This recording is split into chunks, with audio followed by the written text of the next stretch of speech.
Hola, colegas, amigos, amigas. Primero agradecer a la organización de este congreso, primer congreso de acupuntura y medicina integrativa. Mi nombre es Sebastián Norambuena, soy terapeuta en actividad física y salud de profesión y acupunturista con más de 12 años de trabajo en el sistema público de salud en Santiago, en Chile. Actualmente trabajo en el Hospital Sotero del Río en la unidad de medicina integrativa. La temática de hoy es el uso de la acupuntura en el abordaje integral de la fibromialgia. Un poco de historia para situarnos un poquitito en lo que ha sido el desarrollo, digamos, del concepto de la fibromialgia. En el año 1904 se acuña el concepto de fibrositis, refiriéndose a un dolor muscular generalizado, y que hoy en día podríamos de alguna manera homologar a lo que conocemos como fibromialgia. En el año 75 ya se empiezan a investigar el papel que pudiesen jugar ciertos neurotransmisores relacionados con el dolor crónico en esta enfermedad, específicamente la serotonina. En el año 90 se establecen los primeros criterios diagnósticos asociados a esta condición, y allí es donde surgen los famosos puntos dolorosos como un síntoma cardinal al momento de generar el diagnóstico. En el año 2010 esto cambia, son eliminados estos puntos dolorosos, y hoy en día lo que hablamos es de zonas de dolor más que puntos específicos, y se les han sumado síntomas relacionados como son la fatiga, el insomnio y un concepto como bruma mental, que está muy relacionado con la memoria, ¿ya? En verde están destacados algunos hitos relevantes porque están muy relacionados con lo que es cómo la acupuntura de alguna manera podría estar jugando un rol en las condiciones de fibromialgia, ¿verdad? Entendiendo la acupuntura desde el punto de vista neurofisiológico, ¿no? Como las últimas investigaciones relacionadas con los mecanismos de acción asociadas a la punción de una aguja, ¿verdad? Entonces, lo que se ha visto es que la fibromialgia es un trastorno asociado al procesamiento central del dolor, ¿m? En donde hay componentes neuroinflamatorios, en donde está jugando un rol la microglia y el sistema inmunológico. Por tanto hay un proceso inflamatorio crónico, en donde ya en el año 2020 se están empezando a relevar o destacar algunos puntos importantes respecto al uso de la acupuntura en el abordaje de sintomatología de la fibromialgia, incluyendo dolor, por supuesto, calidad de vida, sueño y función física. Y el año 2023 se va a incorporar la neuromodulación como una técnica de uso común para el tratamiento principalmente del dolor en pacientes con dolor o con fibromialgia, ¿ya? Entonces aquí estamos hablando específicamente de la electroacupuntura, una técnica que y yo considero que todo acupunturista hoy en día debiera manejar muy bien. El CIE-11 entonces clasifica la fibromialgia como dolor generalizado crónico.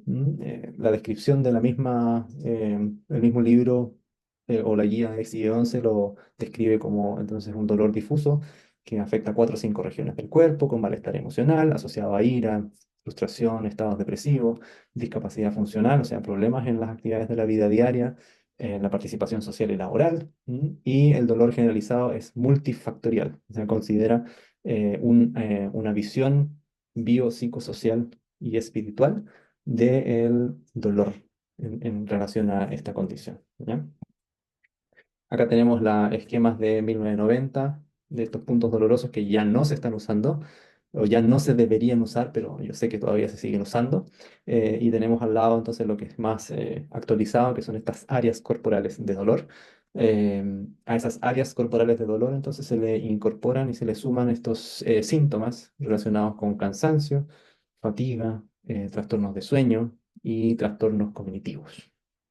Los síntomas cardinales entonces de la fibromialgia los podemos encontrar aquí en estos cuadritos rojos, tengo problemas con el color, o más rojizos. Entonces dolor, fatiga, tanto física como mental, y problemas de sueño. Y luego tenemos un montón de síntomas acompañantes, pero que son bastante comunes con respecto a los pacientes que tienen diagnóstico de fibromialgia, como son, ya les dije, depresión, trastorno de estrés postraumático, problemas de memoria, dolores asociados a color irritable, migraña, ¿ya? Hipersensibilidad, a los estímulos o cierta rigidez en musculaturas o articulaciones. Desde que un paciente inicia con los síntomas hasta que llega a un diagnóstico de fibromialgia, se ha visto que esto es un estudio que se hizo en pacientes que viven en Colombia, Argentina o México, ¿ya? Se les hizo una entrevista a usuarios, personas con el diagnóstico y también a sanitarios, ¿ya? Y fíjense lo que encontraron, que desde que inicia el síntoma hasta que tienen el diagnóstico transcurren entre 1 a 10 años, ¿ya? Y eso mismo explica de alguna manera que los usuarios se sienten muy decepcionados, ignorados o impotentes respecto a lo que es la respuesta o el abordaje de los servicios de salud con respecto a su sintomatología. Muy también relacionado, asociado a una falta de educación de parte del personal médico para explicar no solo su sintomatología o su etiología, sino que también desde que le dan el diagnóstico, entonces cuáles son los pasos a seguir, cuáles son los mejores tratamientos para abordar esta condición. Ujú. Entonces, y abajo tenemos todos los agentes que están relacionados, que están trabajando con la persona que tiene esta sintomatología o este diagnóstico, ¿ya? Desde su familia, por supuesto, su empleador, o si es que está trabajando, por supuesto, su trabajo, las políticas de gobierno, que nosotros acá en Chile ya tenemos una ley de fibromialgia, ¿ya? Qué tan oportuno es el acceso a los servicios sanitarios y la multitud de médicos, especialidades y otros profesionales de la salud u otras especialidades, otros terapeutas, que juegan un rol también, por supuesto, importante a la hora de abordar a esta persona. Dentro de la etiología biológica, por así decirlo, entonces se sabe que la fibromialgia está caracterizada por un proceso denominado sensibilización central. Entonces hay una alteración en la regulación del dolor en el sistema nervioso central. Hay un aumento de la señalización de dolor o la señalización dolorosa. ¿Ya? Esto de alguna manera está muy asociado a síntomas como alodinia o hiperalgesia. O sea, hay mucha información nociceptiva hacia vías superiores y los mecanismos inhibidores del dolor, o sea, los mecanismos propios de nuestro sistema nervioso, los que nos ayudan a controlar el dolor, que están mediados principalmente por la serotonina y la noradrenalina, están disminuidos. ¿Ya? Los mecanismos descendentes del dolor entonces no funcionan bien. Tenemos mucha información dolorosa y al mismo tiempo tenemos poca control del dolor y eso nos da como resultado, por supuesto, entonces este dolor crónico, eh, persistente y con componentes neuropáticos o asociados a alteraciones del sistema nervioso central. Aquí tenemos entonces los distintos neurotransmisores que están jugando un rol, los neurotransmisores que facilitan, por ejemplo, la transmisión del dolor, el glutamato, la sustancia P, ¿ya? Y los que están relacionados con la inhibición o disminución de la transmisión dolorosa, como los opioides internos, la serotonina, noradrenalina, que ya se las nombré, o los cannabinoides. ¿Ya? Entonces hay mecanismos asociados a alteraciones nociplásticas en la persona que tiene la fibromialgia, ¿ya? O sea, como yo les decía, a nivel central hay una alteración en los mecanismos inhibitorios del dolor, ¿ya? Con sus respectivos neurotransmisores, y hay un aumento en, por ejemplo, sustancia P o glutamato, que son neurotransmisores excitatorios, ¿ya? O sea que incrementan la señalización dolorosa hacia el sistema nervioso central y a nivel periférico, entonces tenemos un proceso de inflamación, ¿ya? Una neuroinflamación permanente y que eso genera entonces sensibilización a nivel periférico y por tanto más información nociceptiva hacia nuestro sistema nervioso central. Y dentro del enfoque biopsicosocial, eh, tenemos que hay factores predisponentes, ¿ya? O sea, que están un poco en la base del desarrollo de esta condición, como pueden ser los traumas en la infancia, factores genéticos. Hoy en día se sabe que hay un componente genético en esta condición de fibromialgia, antecedentes dolorosos previos, ¿ya? O sea, cómo yo como ser humano aprendo a relacionarme con situaciones que me han generado dolor y cómo he procesado o cómo he aprendido a procesar ese dolor, ¿ya? Esto es válido no solo para el diagnóstico de fibromialgia, sino que para el desarrollo de dolor crónico en general, ¿ya? Tenemos factores desencadenantes, ¿ya? O sea, en la historia de vida, las personas con fibromialgia no siempre tienen dolor toda la vida, porque hay algunos pacientes que refieren que siempre han sentido dolor, pero generalmente no es así, no es el común, sino que hay un ciclo vital más o menos normal, que tiene, por supuesto, a lo mejor ciertos traumas y ciertas problemáticas asociadas a su familia o a su desarrollo vital, pero que ocurre algo, como puede ser esta exposición a algún estresor importante, algún trauma importante, ya sea a nivel físico o psicológico, y eso puede entonces desencadenar o funcionar como gatillante de inicio de sintomatología un poco más crónica o más importante, por supuesto, ¿ya? Fíjense que dentro de los factores desencadenantes, lo que se destaca mucho en las investigaciones es la privación del sueño. O sea, una mala calidad del sueño es un desencadenante y al mismo tiempo es un factor que mantiene y agrava el dolor crónico y el dolor, por supuesto, en las pacientes con fibromialgia, ¿ya? Y hay factores entonces que mantienen, uno es el sueño, trastornos del sueño, luego hay patologías dolorosas periféricas como puede ser una artrosis o una lesión de manguito rotador, una tendinitis maltratada y que por supuesto va a desencadenar entonces en sentir más dolor aún. El sedentarismo es un factor importantísimo a la hora de eh, desencadenar o mantener o agravar la sensación de dolor y los trastornos de ánimo, ¿ya? La depresión, la ansiedad juegan un papel importante entonces en la perpetuación del dolor. ¿Cuál es la contribución de la acupuntura en el manejo del dolor crónico o de la fibromialgia? Entonces, actualmente el abordaje del dolor crónico requiere de un enfoque biopsicosocial y espiritual, ¿ya? Porque sabemos que el dolor tiene, de alguna manera, estos componentes que están obviamente interactuando, ¿ya? El factor biológico, social, psicológico y espiritual. ¿Mm?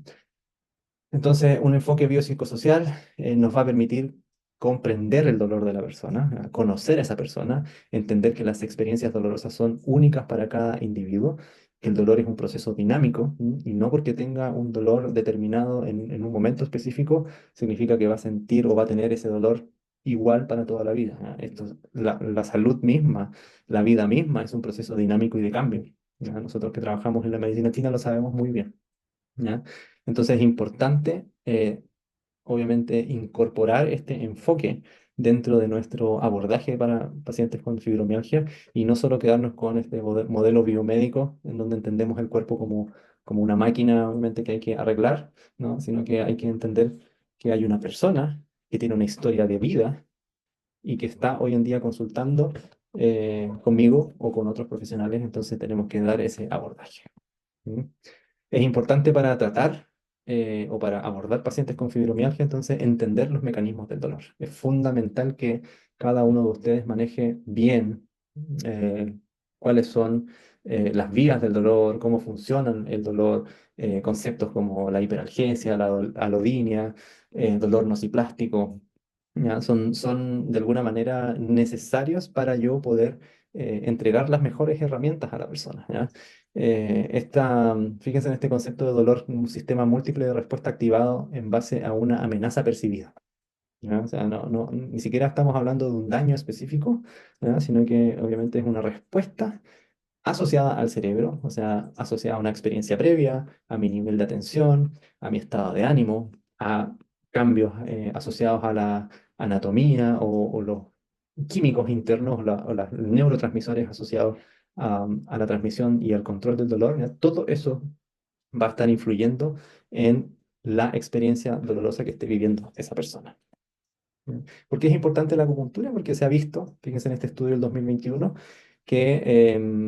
donde plantea que si tenemos una modalidad terapéutica que interactúe con las vías ascendentes de nocicepción o de entrega de información dolorosa y al mismo tiempo con la vía descendente de control del dolor, ¿ya? Si hay una terapia que pueda interactuar con las tres, ¿ya? Entonces sería una terapia como más efectiva o deseable, ¿ya? Y fíjense que la modalidad de acupuntura o la terapia de acupuntura interactúa con la vía relacionada con eh, por así decirlo, la percepción física del dolor, o sea, dónde está ubicado el dolor y la identificación del dolor y la caracterización de ese dolor, está también interactuando o teniendo influencia en la vía relacionada con el componente emocional asociado al dolor y al mismo tiempo con la vía de control descendente del dolor. Entonces, por eso es importante la acupuntura, porque si se fijan, ninguna otra modalidad terapéutica tiene efectos en las tres vías. Sí, la acupuntura. ¿Ya? Entonces, sí, obviamente, si conocemos esta información, ¿ya? Y si manejamos muy bien lo que son los mecanismos neurobiológicos asociados al dolor, entonces, por supuesto que podemos potenciar nuestra terapéutica. Fíjense, este esquema lo que muestra es cómo se sobreponen las estructuras a nivel cortical relacionadas con el dolor y el estrés. ¿Ya? Y aquí este concepto del estrés es importante porque está de alguna manera involucrado en multitud de procesos biológicos asociados a la enfermedad, ¿no? Situaciones estresantes, un estrés sostenido en el tiempo, ¿ya?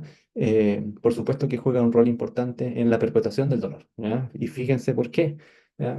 Los mismos centros, los que están ahí como en rojo o destacados en rojo, el tálamo, el hipotálamo, la amígdala, la corteza prefrontal, etcétera, ¿ya? Tienen función tanto en el estrés como en el dolor, ¿ya? Por tanto, no es necesario que yo me golpee o que tenga una hernia de disco para sentir dolor, ¿ya? Basta con que yo haya tenido una experiencia previa asociada a lo mejor a dolor, ¿ya? Que tenga esos núcleos cerebrales bien desarrollados, ¿ya? Esta matrix del dolor, y yo sienta estrés o vivo una situación de estrés o esté viviendo una situación que me sobrepase emocionalmente, que no pueda manejar bien.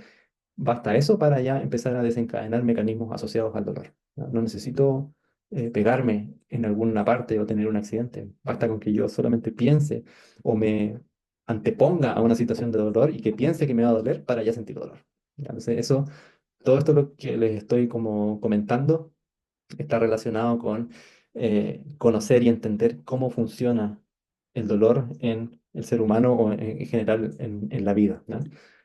El dolor es una experiencia compleja, ¿ya? Tenemos entonces los componentes biológicos, las vías ascendentes, descendentes, la participación de nociceptores, la participación de la médula espinal y la corteza prefrontal, o sea, la corteza, por supuesto, pero también hay factores psicosociales, como los acabamos de ver, ¿ya? Catastrofismo, neuroticismo, el estrés, la hipervigilancia, conflictos familiares, desigualdad de género, fíjense, desequilibrios en la vida familiar, problemas de sueño, todos esos son contribuyentes que van a meter benzina a este proceso doloroso, ¿ya? Por tanto, es necesario pesquisarlos y poder abordarlos. Y tenemos también, por supuesto, los famosos factores biosociales asociados al dolor. Ajá. Bien, algo de experiencia clínica en el tratamiento de fibromialgia en los últimos minutos. Algunos casos clínicos, rapidito. Un paciente con fibromialgia hombre me cuenta que eh, cuando va a Estados Unidos no siente ningún dolor. Cuando llega a Chile o vuelve a Chile y va a la playa, siente algo de dolor. Y cuando está en su casa, en Puente Alto, en Santiago, entonces siente mucho dolor. ¿Mm? Ese es uno. Otro, una señora, una paciente, entonces que en su lugar de trabajo siente un dolor muy intenso. Cuando está en su casa, ese dolor disminuye, a pesar de que tiene que hacer muchas cosas en su casa, pero siente menos dolor. Y cuando sale de vacaciones y se va a su propia casa en el campo y trabaja en la tierra y carga peso y está todo el día, obviamente, en la tierra, no siente ningún dolor, ¿ya? Y una tercera, una paciente que de forma accidental eh, mató a la mascota, la pequeña mascota de su hijo, y desencadenó una crisis de dolor, de fibromialgia terrible, ¿ya? Son casos clínicos reales que me ha tocado atender, ¿ya? Y en cada uno de ellos entonces he tenido que darle este abordaje integral, ¿ya? Entendiendo la historia de cada uno de estos pacientes. Si se fijan aquí, hay un caso de un hombre con diagnóstico de fibromialgia y dos mujeres con vidas distintas, con situaciones laborales distintas, con accesos a salud distintos, con factores económicos también, a lo mejor un poco distintos, ¿ya? Entonces, por eso es importante darle un enfoque más personalizado e integral. Nuestro cuerpo se adapta, ¿sí? Nuestra biología tiene una capacidad tremenda de adaptación, ¿no? Y eso incluye también la fibromialgia, ¿no? Por eso hoy en día se habla de una condición crónica, ¿m? En donde estos cambios asociados al sistema nervioso se mantienen en el tiempo y por tanto uno tiene que empezar a generar estrategias vitales para que la persona pueda eh, manejar de manera más eficiente, efectiva, más adecuada su sintomatología, ¿no? O sea, identificar cuáles son los factores que le generan estrés, cuáles son los factores que le generan preocupación, qué situaciones a nivel familiar, a nivel laboral, a nivel de su barrio, etcétera, están generando obviamente una alteración y un desequilibrio a nivel de su homeostasis interna y por tanto también un desequilibrio a nivel de su capacidad de control y de manejo de estas sintomatologías dolorosas o los síntomas acompañantes. ¿Ya? Porque sabemos que el estrés obviamente tiene un coste alto para nuestra salud. Ujú. Ahora, dentro de las guías clínicas para la fibromialgia, tenemos destacado ahí en el 2017 sale la guía EULAR, en donde la acupuntura es considerada como una opción de tratamiento complementario no farmacológico para el manejo del dolor. ¿Sí? Si se fijan, en general del 2010 al 2022 se recomienda el uso de la acupuntura para abordar de manera complementaria la sintomatología asociada a la fibromialgia. ¿Ya? La acupuntura es em, una forma terapéutica muy segura, por tanto, dentro de los criterios de la medicina integrativa para usar o no una terapia, es que sea segura y que tenga cierto nivel de evidencia. Y dentro de esas, la acupuntura es una de las que tiene un mayor nivel de evidencia. Ahora, si nos vamos al manejo actual de la fibromialgia, no es la acupuntura la que tiene más evidencia, sino que el ejercicio físico. ¿Mm? Hoy en día, dentro de las intervenciones no farmacológicas son las de primera línea, las primeras opciones, ¿ya? Y dentro de esas, el ejercicio es la que tiene el mayor nivel de evidencia. O sea, paciente con fibromialgia, usted lo manda a hacer ejercicio. ¿De qué ejercicio? No se tiene claridad si el ejercicio aeróbico o el de resistencia es lo más idóneo, pero sí, obviamente, vamos a recomendar una modalidad de ejercicio en que la persona sea constante y que ojalá tenga, por supuesto, supervisión, ¿ya? Y fíjense que también aparece la acupuntura allí o la neuromodulación como parte de estas intervenciones no farmacológicas de primera línea. ¿Ya? Ahora, si los síntomas persisten o hay dificultad, obviamente, en el manejo del síntoma, entonces empezamos a entrar ya a la modalidad de usar medicamentos. Estos son algunos de los síntomas que yo puedo ver en la clínica, que los voy a pasar rápido porque cada uno de ustedes también, por supuesto, los ha ido pesquisando como de forma personal. Ajá. Dentro de la medicina china, entonces, quise hacer aquí una clasificación un poco de cuáles son los síntomas, o sea, cómo podríamos explicar un poquito cuáles son los factores patogénicos asociados a la fibromialgia, entonces factores climáticos, problemas de sueño, está la parte de la esencia o la parte del yin, genética, exceso de trabajo, tanto físico como mental, ¿ya? Alimentación, por supuesto, es importante, relacionada con el elemento tierra, ¿no? Como el centro del cuerpo, ¿ya? Vaso, estómago, principalmente vaso, que es uno de los órganos que más eh, vamos a trabajar cuando vamos a abordar procesos de fibromialgia, ¿ya? Las emociones, las 7 emociones relacionadas a conflictos familiares, enfermedades graves, a esta misma malestar asociado al mismo diagnóstico de fibromialgia, altos niveles de estrés o asociados a depresión. ¿Ya? Son todos obviamente los síntomas, las síntomas que vimos, pero como traducidos a lo chino. Ahora, ¿cómo abordar síntomas físicos? Punto Hachi, protocolo según zona dolorosa, uso de moxibustión o ventosa adecuado, ¿ya? El ejercicio va sí o sí, o sea, tiene que hacer ejercicio la persona, ¿ya? Ya dijimos en la modalidad que sea más, que se enganche más, por supuesto.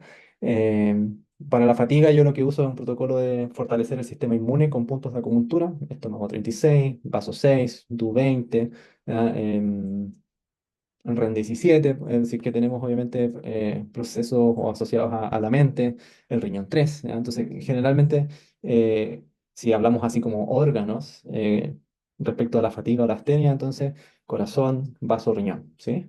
Y en trastornos de sueño o salud mental, entonces nos enfocamos en educación, enseñar procesos de respiración, meditación, ¿ya? Y si podemos, como trabajar en un órgano, entonces sería, por supuesto, el corazón o el hígado, dependiendo de la individualidad y las características de cada persona. Para el abordaje psicológico, entonces, identificar la amenaza. ¿Ya? O sea, ¿qué situación hoy en día la persona lo siente como amenazante, ¿ya? Como muy estresante? Entonces, enfocarnos en eso y empezar a trabajarlo si tenemos las herramientas correspondientes. O si no tenemos las herramientas, entonces obviamente derivar, porque hay que entender que nosotros como acupunturistas no vamos a resolver todos los problemas y los síntomas de las personas con fibromialgia. Hay que entender que somos parte de un equipo multidisciplinario. ¿Ah? Entonces, quitarse esa idea que vamos a solucionar nosotros todo, porque eso no es así. O sea, al menos yo no lo recomiendo. ¿Ah? Si queremos, obviamente, trabajar y integrarnos en un equipo de salud, entonces tenemos que empezar a trabajar en equipo. Ujú. Entonces, identificar procesos depresivos, traumas vitales, procesos asociados a culpa, resentimiento, etcétera. Identificar o analizar las relaciones familiares, importantísimo, ¿no? Cómo están esas relaciones familiares. Trabajar mucho la flexibilidad, ¿ya? Y poner ojo también en lo que es el modelo patriarcal. ¿Ya? Determinantes sociales en salud son también importantes, pero escapan un poco a lo que podemos hacer. Esto para reflexionar, ya lo saqué, esta imagen la saqué de una agrupación de una comuna de acá de Santiago, de Puente Alto, ¿ya? Entonces, estas reflexiones están en este trabajo en el Realizama del 2016. Entonces, ¿por qué la fibromialgia tiene predominancia en lo femenino? Ajá. ¿Será algo de la feminidad? ¿Ya? O sea, tendrá que ver algo con la construcción social asociado al género, o sea, el patriarcado. ¿Ya? Es importante que se cuestione eso también, ¿ya? Dentro de la terapéutica, cómo esta persona, si es mujer, entonces, incluso también si es hombre, ¿ah? Cómo las estructuras sociales, políticas, económicas, patriarcales están generando estos factores de estrés que yo les dije antes, ¿ah? Y que pudiesen estar influyendo, por supuesto, en su condición, en su calidad de vida. Eh, Ahora, ¿qué hacer ahora? Herramientas, enseñar herramientas para gestionar el estrés, ¿ya? Porque una situación estresante entonces va a generar pensamientos y sentimientos asociados a recuerdos, miedo al futuro, rabia, culpa, tristeza, etcétera, etcétera. Entonces, enseñarle a la persona que es mejor bajarse del árbol cuando esté esta tormenta, ajá, y en el suelo va a estar mucho más seguro. Entonces, para llegar hasta el suelo, nosotros tenemos que de alguna manera enseñarle ciertas herramientas que le permitan llegar hasta el suelo. O sea, calmar esta tormenta de pensamientos y de sentimientos asociados a procesos vitales relacionados con el estrés. Ujú. Y esto tiene que ver mucho con esto, ¿ah? Y con eso termino. El eje hipotálamo pituitario adrenal y cómo se relaciona con el dolor. ¿Ah? Entonces los pacientes generalmente están atrapados en un loop que ustedes lo ven al lado izquierdo, ¿ya? En donde hay un dolor, ¿ya? En donde hay pensamientos catastróficos asociados a ese dolor porque no se pasa, porque no hay una resolución adecuada por parte del equipo médico, entonces genera miedo al dolor. Ese miedo al dolor me lleva también a evitar el movimiento porque no quiero que me duela. Ujú. Y entramos entonces en una fase de ansiedad, depresión, que lo que hace es perpetuar el dolor. Entonces estamos en ese loop. Entonces, ¿cuál es la idea con la acupuntura y con el abordaje que yo le quiera dar? ¿Ya? Disminuir la amenaza. Eso es un objetivo primario. Disminuir la amenaza, identificar qué situación le está afectando hoy en día a la persona y empezar a trabajar en ello. Ajá. Y eso me va a permitir entonces confrontar la situación, empezar a exponerse al movimiento de manera paulatina y eso lo va a llevar finalmente entonces a un proceso de recuperación. ¿Ya? Entonces el cuerpo está hecho para moverse y debe moverse. ¿M? Hay que educar también a las personas en decirle que si tiene dolor y se mueve, probablemente le va a doler un poco más, pero eso es parte de, ¿ya? Y eso se logra primero educando a la persona, haciendo entender y darle sentido a ese dolor. ¿Ya? Cuando le da un sentido a su dolor, cuando entiende qué está pasando, entonces empieza a moverse, se empieza a sentir más fuerte, empieza a tener menos miedo a ese movimiento, más confianza y de a poco empieza a volver a sus actividades normales. Muchas gracias.